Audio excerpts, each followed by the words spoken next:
Okay, I knew I would have to make this video at some point. So, luxury brands, are they being made in China or not? Let's discuss next here on Making the Brand.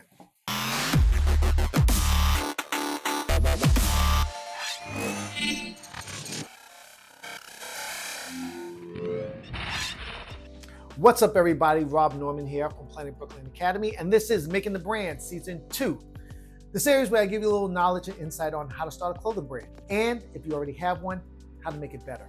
As always, please hit that like and subscribe button. And don't forget to hit that notification bell so you can stay up to date with everything I drop when it drops.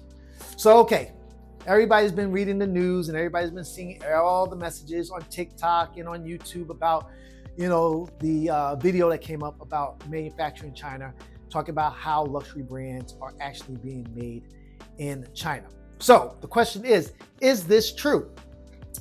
Well, yes and no. So for starters, let me just tell you, everybody who works in fashion, from designers and manufacturers, we know the truth. We've always known the truth.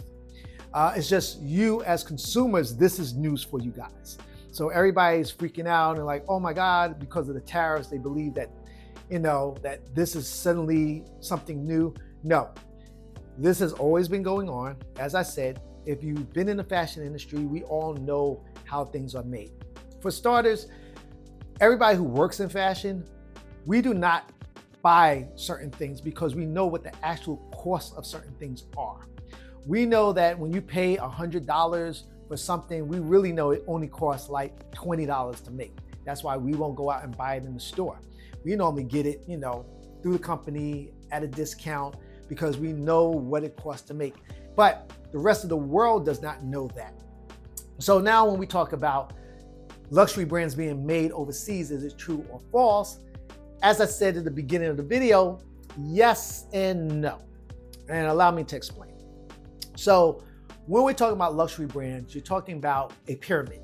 So luxury brands are built on a pyramid scheme. And when I say scheme, I don't mean like it's to defraud or anything like that. I'm just talking about basically the structure of it.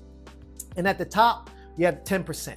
And that is the people who can afford the very extravagant designs for, say, Louis Vuitton. They get the very exclusive pieces, the stuff that you see on red carpets and things like that. Those are the things that they make one of. Very special individuals can get that. They can get stuff made like suitcases, trunks, stuff that you can't get in the Louis Vuitton store. They can get made exclusively. And that stuff is made by the Louis Vuitton factories. They make that in Italy or in Paris or wherever they manufacture their stuff in Europe. That stuff gets made there. Now, in this pyramid, there's a mid-tier. And in that mid-tier, this is where you get the stuff like the things that are in the Louis Vuitton store, the stuff that people can go in and purchase. Now, those are the people that want to kind of be closer to the 10% or the 1% at the top of the triangle. This middle tier is close enough to that, but yet aren't there. But this stuff that's made in the mid-tier is also made in Italy or Paris or wherever it's being made in Europe. It's also being made there. Now, this is where it gets tricky. You get to the bottom tier of the pyramid, and this is where all the money is made. And I mentioned this in previous videos about how luxury brands make their money. So the bottom of the pyramid is where all the money is made, because this is everybody who cannot afford the mid-tier, where most people will go for. Most of them cannot get that Louis Vuitton bag. They aspire to get to that bag. But in the meantime, they want the Louis Vuitton scarf. They want the belt. They want the keychain. They want the bucket hat. All that stuff is made at the bottom tier. It's cheaper. It's still expensive, but it's cheaper. But you got to think about how many people they are trying to sell it to. And when they're doing that, you have to go mass. And then in order for them to produce that larger volume, they can't do it out of Italy and France to produce it, because those factories are working on the mid-tier and upper tier stuff.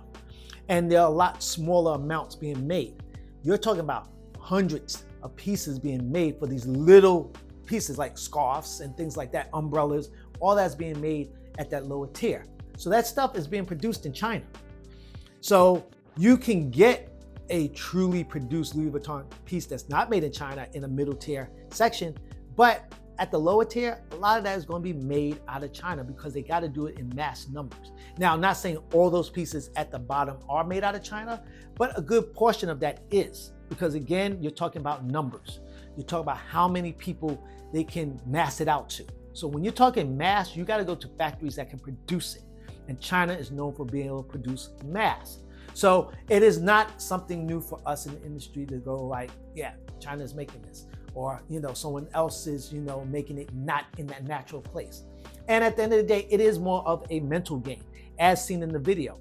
As the guy mentioned, he said if you took off the label and took off made in Italy and you put made in China, suddenly you think the value is less, and it isn't. It's the same quality that's being made. It's just your perception of what higher standard of brand is based on location.